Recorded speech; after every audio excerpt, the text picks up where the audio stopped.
this one for tonight. And so thank you so much again for jumping on.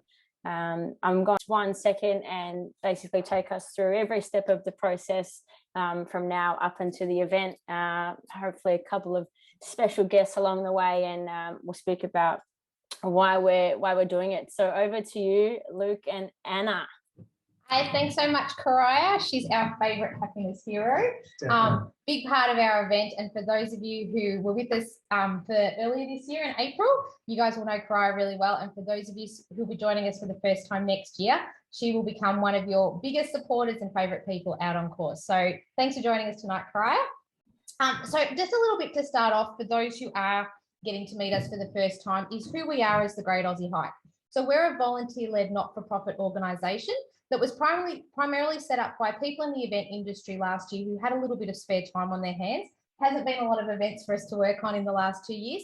So we wanted to do something to help support mental health, reconnect friends, and focus on the community after all the lockdowns that we've been through.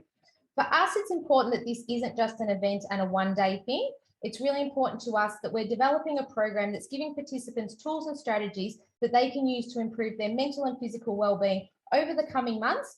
And then the challenge for us is more having that goal at the end that you get to conquer, and also something that you get to, it's a celebration of all our community coming together for those couple of days.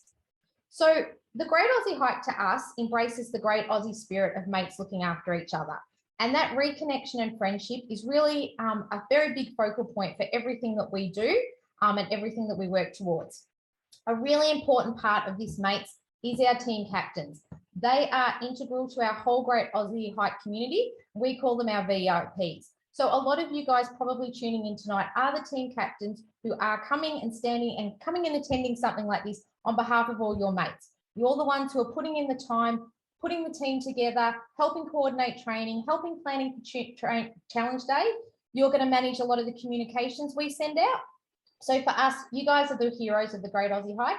And we just wanted to take a moment to tell you how much we appreciate everything that you do and everything that you do for your friends.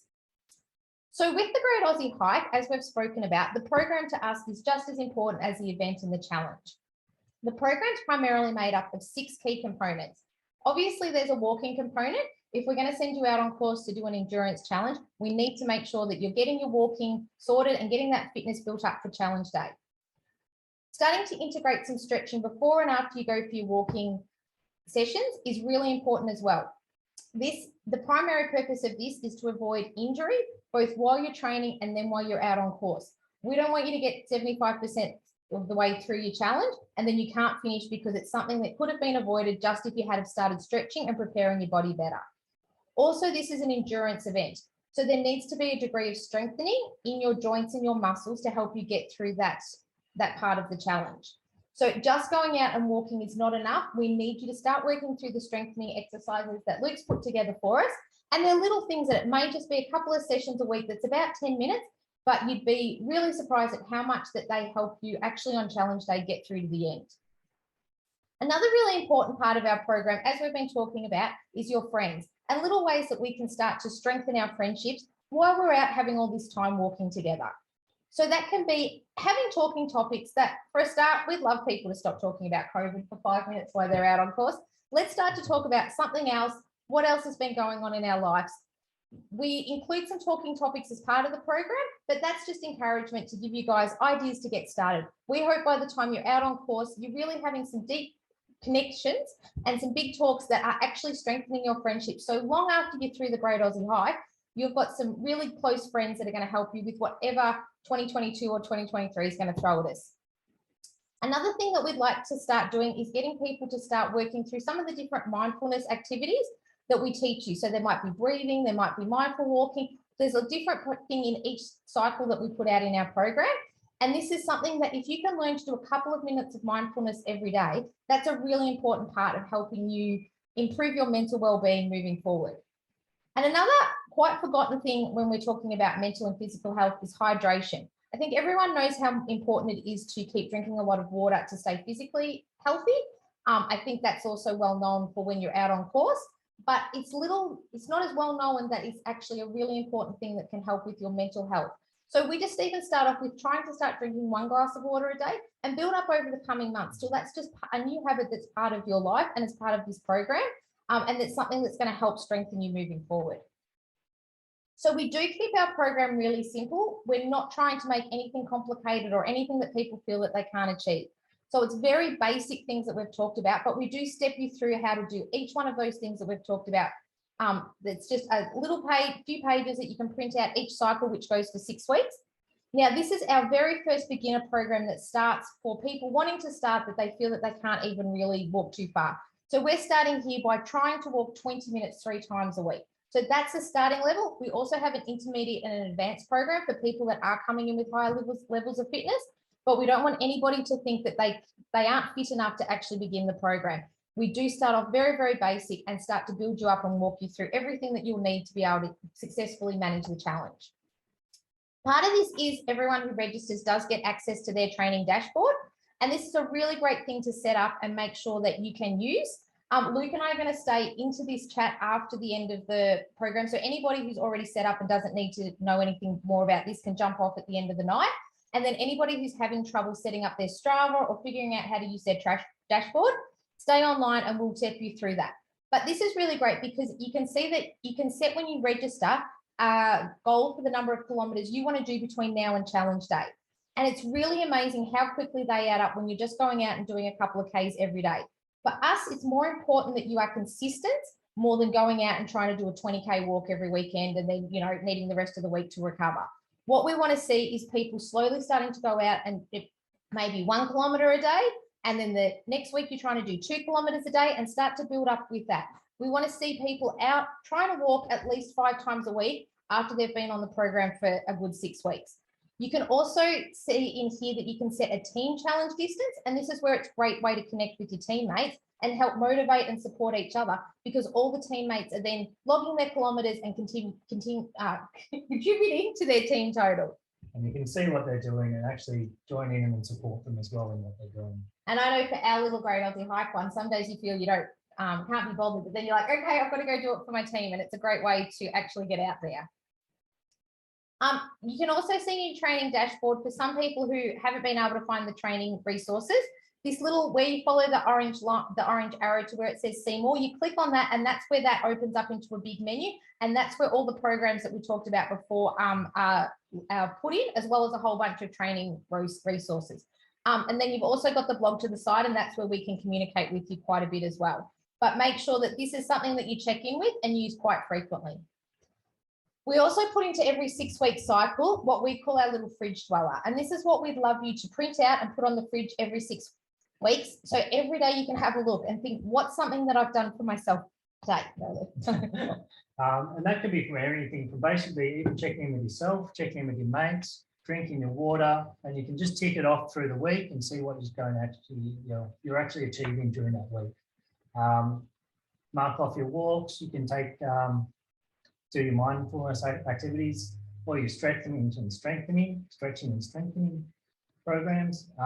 And you basically can just see what's going on and you can actually see what you're doing and what you're achieving during those weeks. But it's really important to try to think of what's something that you've done for yourself every single day. And again, as we said, it can be just as simple as drinking water, but let's start making ourselves a priority and getting healthy. Okay, so as part of the program, we've also got some other really exciting things coming up. We're super grateful for Fiona, who we know is online tonight from the Happiness Hunter. She's one of our ambassadors and program partners. And so Fiona is she's got this program called Shift the Gaze Challenge, which looks at ways of changing your mindset and creating a more positive outlook. And I don't think there's anybody who can't become more positive. It's usually valued at $49. And she is including this in the program for free for all our registrants. So we're going to do this as a collective Great Aussie Hike community, probably towards the end of February. We'll keep you updated. But I think it's something really great for us all to do coming into the challenge together. So we're really looking forward to that. And we thank you very much, Fiona. One of our other ambassadors, and anyone who follows us on Facebook has probably been watching Stefan, or anybody who is chasing him up the leaderboard and wondering how is one person accumulating so many training kilometers, is Stefan, to raise awareness about mental well-being, went out and walked 30 kilometers every day for the 30 days in October. which was just an amazing feat. And we're super proud to have him part of our event. But he's going to come out early in the next year. Luke and Stefan are organising some community training walks around different parts of Melbourne and possibly even some different regional areas if we've got enough people coming from different little hubs. And it can mean that we can get out on a weekend day and go and get together as a community before the challenge day and do some of those longer team training walks together. And this will be a great time to also ask Stefan for advice and help and get some hints and tips off him from doing the bigger distances. Definitely. And it's great, actually, opportunity to meet up with other people that are going to be going through the walk and going through the training at the same time. And especially with the hints and tips that Stefan has. But also you've got other like-minded people around you at the time. So it's a really great opportunity for that. And it's also great to meet some of the people you're going to meet on course before, you know, then the challenge becomes a bit more fun, which I'm sure a lot of our teams from last year are looking forward to seeing each other again. It was really a great atmosphere between everybody. All right, so now we've done all the program and we're getting to the point that most people get pretty excited about, and that's our challenge. So it will run, yes, on April Fool's Day, and we will definitely have some fun with you guys with that. So the most exciting thing about the challenge this year is the brand new course that Luke has put together for us on the Mornington Peninsula. It is something that is new for any event, has never been walked. It's little bits and pieces of bits of course that other events may use, but this is brand new and you guys are going to be the first ones on it. This year we're offering more distance options as well. So we have a 30 kilometre, a 43, a 57 and a 100 kilometre. And then we're also adding a workplace challenge for workplaces who have possibly been working apart for the last couple of years and want to do something that's a team building reconnection activity. There'll also be a 30K run on the Friday, you know, kind of during work hours. Something that we need to, that's quite unique to our program is our Your Team, Your Way options. And this is because it's really important for us when we're talking about this being something to do between friends. We don't want any friend to be unable to participate because they're concerned about their level of fitness. So if you've got 3 friends who just like, yeah, we want to go and walk 100 Ks, we want to make a way that you can still be included. So all members of our teams, whether they are just support crew, they never walk, or they only walk as little as 5 kilometres, are considered a full team member in our eyes. They still get a race bib, they get a race buff, they get the finisher medal at the end. For us, this event is all about team. Now, Your Team, Your Way option allows you to decide how you want your team to go from the start line to the finish line. What we say is, for example, our 100 kilometre teams are traditionally 6 members, and they can usually have about 4 members on course per section. It's okay to even have a little as 3 if people are getting tired towards the end. This means that members can rotate between walking a section and playing the role of support crew. Now, don't downplay the support crew role. That can actually be more work than being out on course. So this is where someone in your team is desperate for some salt and vinegar chips. So the support crew will run and get them. They will go and set up the next wellness stop and get people's socks out and the snacks and all that sort of stuff ready to go. They're going to keep moving your vehicle down the line. But also remember that our event is on the Mornington Peninsula and we're a little bit spoilt for choice for different things to do. So they may even just want to go and visit a local market or pop by a winery or go and visit the strawberry farm or something like that.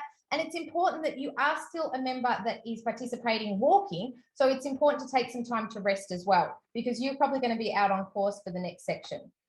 So here's some examples about how this may work for a 100 kilometre team relay. So the first example, this is one where you've got 6 team members and they are all pretty much dividing up the distance evenly. So you're walking 1 to 2 sections before you're having a break. And this is a way that is very easy for people to actually be part of a 100 kilometre team, tick that 100 kilometre bucket list, but not actually have to go out and walk 100 kilometres. The second option is something that we also see quite frequently, and that's where there's 1 or 2 team members who really, really want to do the 100 Ks. So they're out on course for the whole time.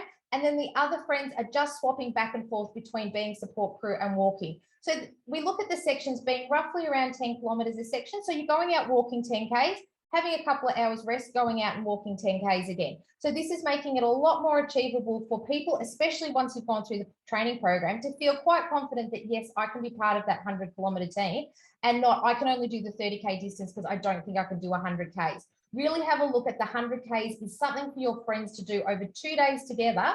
And it is quite achievable for most people to be able to figure out a way to get all their mates on course. And so here it is. This is our brand new course that starts at Cape Schanck, winds all the way around to Muraduck over 2 days. We've also included on here our elevation guide. For those of who were with us this year when we walked through Gippsland, Gippsland was a fairly flat course for the whole way.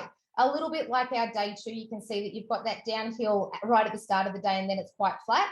Day 1, there are a few more hills, but as you can see, the level is you're not actually going right up to the top of that graph. So even though there is some up and down, it's still quite achievable. And the biggest incline for the day is up Arthur Seat. And remember, We've got a nice little Arthur Seat Eagle to take you up that easy, make that an easy option and an absolutely beautiful option as well. Yeah, I don't think anyone's going to complain about a 15-minute ride up the gondola to get to the top of the summit. As Anna just mentioned there, we've got quite a few different options for the walk. So the 100-kilometre walk is over 2 days, and there are teams of, a standard team will be of the 6, with 4 walkers on the course at each time, starting from day 1 and continuing through day 2. Next up, starting on day 1, is we have the 43-kilometre course. Now these are set as teams as 5, as it's a 1-day walk. So there's 4 walkers on course and 1 in support. The other thing that will be running on day 1 will be the Workplace Challenge, which is basically going to be a 30-kilometre course and lunch involved at one of the absolutely beautiful wineries on the way. Day 2 will be, so the 100-kilometre continues at day 2, and they start with the 57 kilometres as well, which is another 1-day walk, 5 teams of 5, 4 walkers on course, and that's running from Red Hill to Muraduck, as is the rest of the 100 kilometres that day. We're also including the 30-kilometre challenge, which starts at Crib Point, and it takes up the last 3 sections of the day, and they'll be leading the course again for that part of that day, and walking all the way through to the end, where everyone comes together at the end there. There's teams of 4, but everyone is walking, teams of 4 plus, but everyone is walking in this section. And so there is no support crews in the guards. So they carry everything, but we will have things for them at the wellness stops. Rolling on with that, the wellness stops. These are the places where we can stop, we can rest, and they bring your teams back together for those 57, the 43 and the 100-kilometre course. So the support crew will meet you there, the walkers there, the walkers meet the support crew there. It sort of works that way. That's where you've got Karai yelling at you in a megaphone to keep going. You've got cowbells ringing. That's right. You've got that very much supportive crew around as well. And you meet in the other teams as well that you'll see throughout the day. At these wellness stops, we'll provide water at everyone. There'll be Aqualite, lollies, fruits, snacks. We're going to have little stretching stations there. Thanks to Park. And first aid provided at each one of these. Some of these stops will also have allied health for massage, podiatry, any other issues you may have going on, physio, just to keep you going throughout the day. It's nice to have that stop after about 30 Ks. You feel like you're struggling, get a massage, get your feet checked, and you can continue on for the rest of the day without an issue. A few of these stops will also have food and drink available to purchase, especially for that lunchtime, because we do need to continue to refuel ourselves and keep ourselves going. Because it is quite a distance and it is a massive challenge, and it's a great thing to be doing and achieving. So we want to help support everyone get across those lines the best we can. And also with we're talking about resting and stuff like that. For those who were with us this year, you'll remember our little buggy that we have coming behind all the teams. So that can't get up the first part of the first day because obviously we're in really dense bushland with very narrow tracks. But yeah, it will definitely be out on course all of day 2 and for those last couple of sections when you're getting quite tired. So it's always fine to hitch a ride, have a couple of kilometres, getting a little ride in the buggy, and then you can pop back out and go with your team again. We are all about getting you to the finish line. So this is not one of the events where you have to, if you can't do every step, you have to withdraw and get disqualified. We will get you to the finish line any way that we can. Important part of that is staying safe on course. Now, this is one thing we do have to be really careful about and very strict about. As we said, we want to get everyone home. We want to get everyone through this challenge, and we want everyone to achieve their goals. As that part of that, each team is given a two-way radio. That gives us communications back to us from on course. We can also GPS track you where you are, so we can easily find out where you are, what's going on, and we can also talk to you, and you can talk back to us in regards to if there's issues, if there's anything going on. This is also part of where we had that minimum team numbers on course. Because in case of emergency, we need to make sure that you guys are as safe as possible until we can get there to help out. So, as we said, minimum team numbers, we want to see 4 on the course at all times. We know that sometimes this is not 100% possible, but we want to be safe as possible. So, and that's primarily because if one team member gets injured, it means that somebody can stay and help look after them and start beginning aid. And then it means that other people can be going and getting some extra help. Yeah, and that's also part of that radio tracking. So we can definitely have communication back to the first aid while they're on movement. So compulsory equipment, this will be checked before going out on course. Mobile phones, everyone has them anyway. It's not for checking your socials, it's so that we can communicate with you. That's including the support staff. A battery pack so that they are charged throughout the day. First aid kit for the team. This is specialist stuff. These are on the website, and we will be sending out more information in regards to these before the event. Need to be carrying water, and you need to have a few snacks with you. Each section is approximately 10 Ks, but up to 15.5 Ks. And you need to be continually drinking that water. High-vis vests and a hedge torch. At times, we will be in twilight and darker. So we need you to be visible. There will be a safety briefing held a couple of weeks before the event in March, and we will be needing to get medical information in case anything goes wrong. And this will be provided to us, and the only people with access to it is us and our first aid suppliers. And it's basically, so if something happens to you, we can read out your bib number, or your team members can read out your bib number, and Medical Edge straight away can action. They know everything about you, what you're allergic to, different medication, surgeries, and we can get you better help and better medical support as fast as possible. But that's basically it, is about as strict as we will get with rules and stuff. So if there's something that you guys want, we will always try and accommodate requests, help work out what suits your friendship group, but they're the things that we are non-negotiable on. Definitely.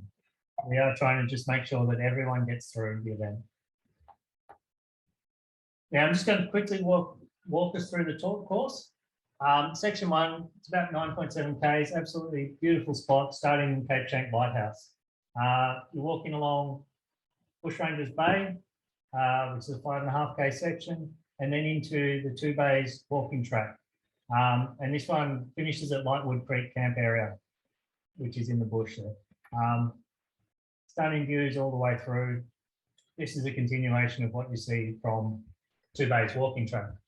Section 2, once again, continuing along through 2 bays, starting at Lightwood, and we continue along and we keep going to the Blue Range Estate Winery in Rosebud. This is actually one of the most stunning spots we will see on course, and a great spot for a rest stop today. Section 3, now we call this whole thing a challenge. This is probably the hardest section of the day. And saying that, the views are worth it, and the ride up Upper Seat Eagle at the end is definitely a way to finish that absolutely beautiful It would spot. still be less than walking the 1,000 steps or something like that. So As it's you not, can, yeah, it's challenging for our course because it's an easier course, but it's not yes. unachievable. And as you can see, it's under 10 Ks as a section, and you're actually sort of just traversing the edge of Upper Seat It's the most rewarding section too. by a long way. Section 4, a short section at this Upper Seat Summit picnic area. This is where it's starting, and there'll be food, and there's a spot to stop for lunch. This is just a little short section coming down through Seawinds Gardens, where there's absolutely stunning views, and there is also sculptures and things like that. and heading down Perth Road on horse trails into the Pig and Whistle British Tavern. I think that's pretty iconic. Most people like to have a stop at the Pig and Whistle when they're Yeah. on Mornington Peninsula. It's a great way to get you through the rest of the day. The last section of that day is once again following horse trails, winding our way through Main Ridge, and we finish at the Old Apple Cider Shed, and we'll have a beautiful area at the side set up for teams to sit, rest, relax. Allied Health, there'll be whatever else you need. There's dinner available, and that time to just sit and rest and have those drinks and unwind for the end of day one.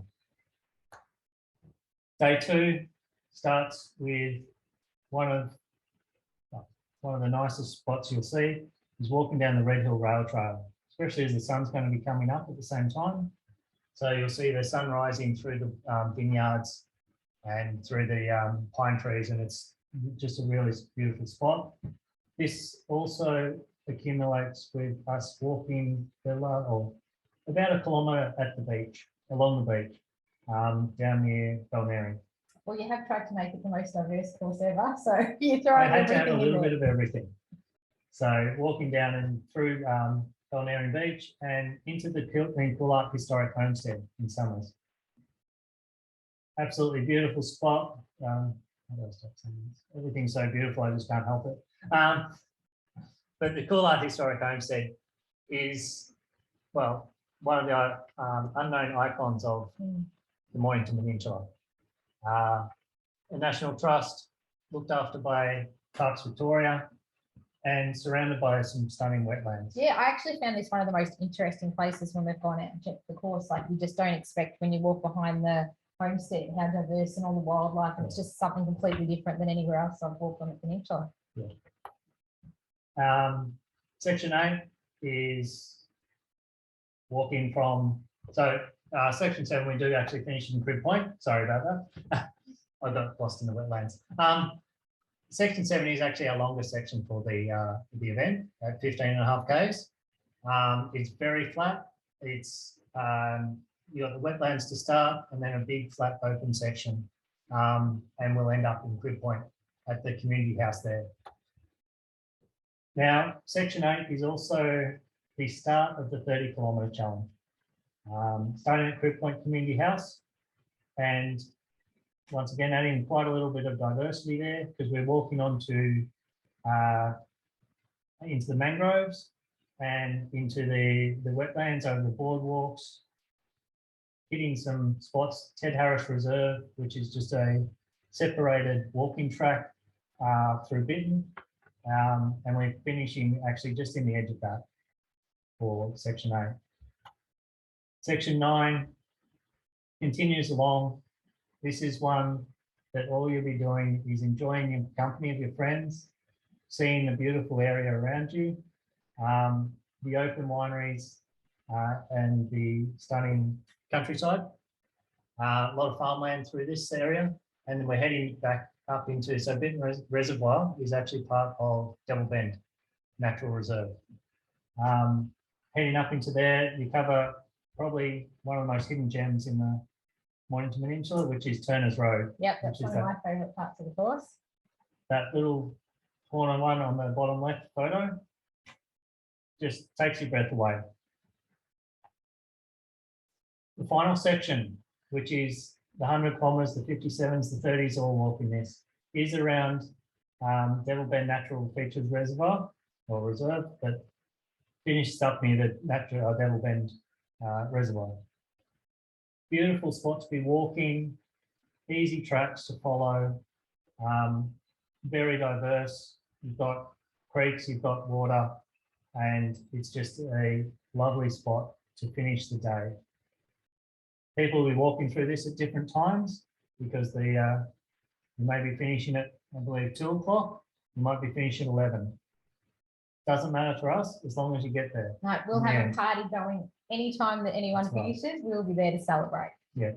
And all things going well, your family and friends will be able to join us as well. That's right.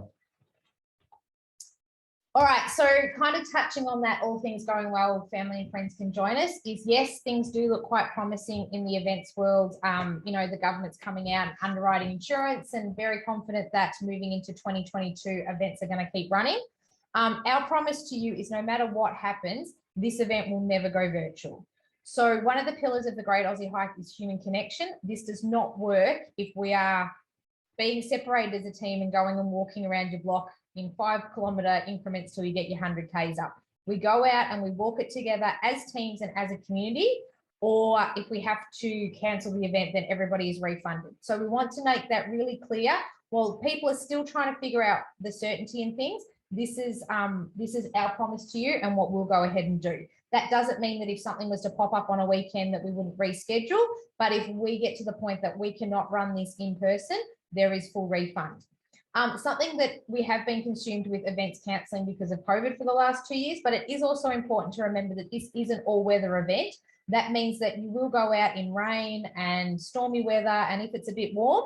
However, there are obviously different elements to the weather that we would not send you out. If it was getting so hot and there was a risk of a bushfire starting, we're probably not going to send you out. If there's a big windy storm like we had on the peninsula a little while ago with trees falling down left, right and centre, we're probably not going to send you out on course. Lightning's another thing we don't like you to be around. So remember, for things like that, there may be a rescheduling, but we also do keep up our sleeve that we have the Sunday available. So most of these weather events don't go for multiple days. So if we can't walk Friday, Saturday, we might walk Saturday, Sunday. We might walk Friday, Sunday morning. We might, if it's really, really hot, we might just do 3 lower, shorter days. So just do keep that in your mind. Is most people still are around Sunday. So that is what we do keep up our sleeve, because we are very committed to going and walking on the 1st and 2nd of April. It's also important to just address that people are at the core of who we are and what we do. We understand that this is a really challenging time for many people. There's a lot of confusion. People don't know what's going on. They might be having trouble finding teammates. You've lost touch with people. You're concerned about your fitness levels after lockdown. You don't know if you can participate or anything else. All we ask you to do is reach out and ask us, tell us what your problem is and see if we can solve it.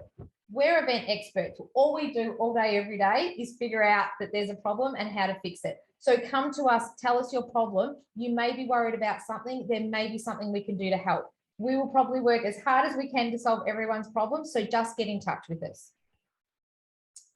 Other ways to join in with us is if you're not sure yet about doing the challenge, or you haven't got a team together, but you're like, hey, that program sounds really cool. That sounds like something that could help me. It could help me and a mate. By all means, feel free to join up and just join our training program at the moment. So there's a code on our website that we've put in for, with everything going on for lockdown, we've opened that up for $9.95. So that gives you access to the full training program. It gives you access to the training dashboard, all that sort of stuff. We've actually got a few people just in there going through that program at the moment. Whatever helps you and makes you feel comfortable and where you want to be at the moment, this is what we want to try and do, is make everything as flexible as possible. So join up to the training program. If you decide down the track that you would like to join one of the challenges, that $9.95 will come off the registration fee for whatever challenge you do sign up for. So that's a really great way, just if you want to get started today. Another thing that's been going on is that we've been really concerned about the mental health stuff that we've been reading about. Some of our charity partners have been telling us about that have been affecting our young people and what they've experienced over the last 2 years.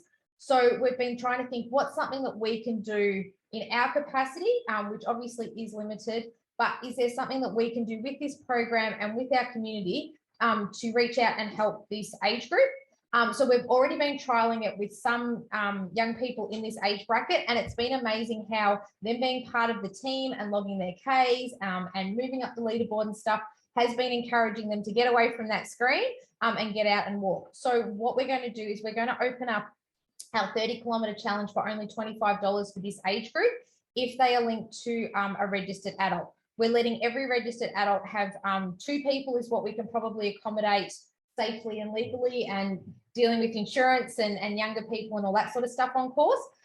So what we'll do is they can join the 30Ks. Now, if you're a member of the 100 or the 57-kilometre group, you can still have them linked, but your young person would join you at crib point. So when you get to crib point, that's when we give them their bib and everything and set them off then. If you're doing a 30K, then they would just start the 30K with you and go out and walk. This is something that's open. It doesn't have to necessarily be your child. It might be your neighbor's child. It might be a grandchild. It might be, you know, a cousin's friend of someone. But if there's somebody that you're prepared to take responsibility for the training and out on course for that day, we're happy to figure out how we can really get them onto course at little to no cost. All right, so as many of you who are already registered or have gone through our website, it's a little bit different with the registration platform this year, is that there is automatically a fundraising page that is set up for you. As we've always said, there is no compulsory fundraising to participate in the Great Aussie Hike. However, there are some really important charities that are doing amazing work in the space that we have been talking about with mental health, with young people, and things like that, that have been absolutely decimated in the last 2 years. There's absolutely been no fundraising opportunities. So we would really like that if anybody is in the position that they would like to help out, that we do have some chosen partners that are available that you can automatically select. Again, you're still the same as last year. I know we've got a couple of teams that have come back that have a charity that is important to them. By all means, you're welcome to go and fundraise for them as well. There is no compulsory aspect or anything at all. But what we will do is we'll probably talk a little bit more about this next year. Because again, we're coming to the end of the year. There's Christmas. There's a lot of stuff going on. Just at the moment, focus on getting your registrations and your team sorted. We'll talk more about charities next year. But we just wanted to jump because one of our special charities is Stand Up Events. And we just wanted to bring Pariah in for a moment just to have a little bit of a chat about them. Thanks, Anna. So Andrew Greener, a very good friend of mine, has founded a company called Stand Up Events, which you can see here. So Stand Up Events is another non-for-profit organisation, and they're dedicated to fighting sexual and gender discrimination in Australia. So we thought, what better way to spend 100 kilometres, you know, forgetting about the COVID stuff that's happening and talk about stamping out all the discrimination that does go on within Australia and specifically within sport. So to make sure we're having those, you know, making each other accountable on course and just bringing, I guess, more light to these heavy conversations and making sure that we are having those conversations. So use your hike, use your 100 kilometres, or even if it's 30 kilometres, make sure you're having a chat to a teammate either about this or even another team about this, and spread the word, because they're very close to home for me, an amazing organisation that hopefully you guys can support in some way, even if that is just talking about it. Hopefully that did it justice. Thanks very much, Pariah. All right, so we do know that there are quite a few of you online who have already registered, so bear with us for 10 seconds. Those of you who are with us tonight and are looking at registering, all the instructions are on our website, so go to the registration page. If you scroll all the way down to the bottom, there is a step-by-step 1, 2, 3, 4, 5, really simple guide for registering. Remember that we are always here, so if you're getting in trouble, just send us a message and we can help get you set up. There are 2 different ways that you can register. You can either register all the members of your team individually, so they just go into the dashboard, they pay their portion, and they get all set up. This works for the 30-kilometre teams, and it works for the other distances when all your team members are roughly sharing the distance and you're just dividing the team fee evenly. If you're doing a different team configuration, e.g. you've got 3 people walking 100 kilometres and 2 people walking 50 kilometres, you know, something that's all different, that you want to divide up the team costs a little bit differently, then you just need to email us. We'll send you an invoice for the whole team fee. You guys can sort it out yourselves, just pay the team captain and then they'll go and pay.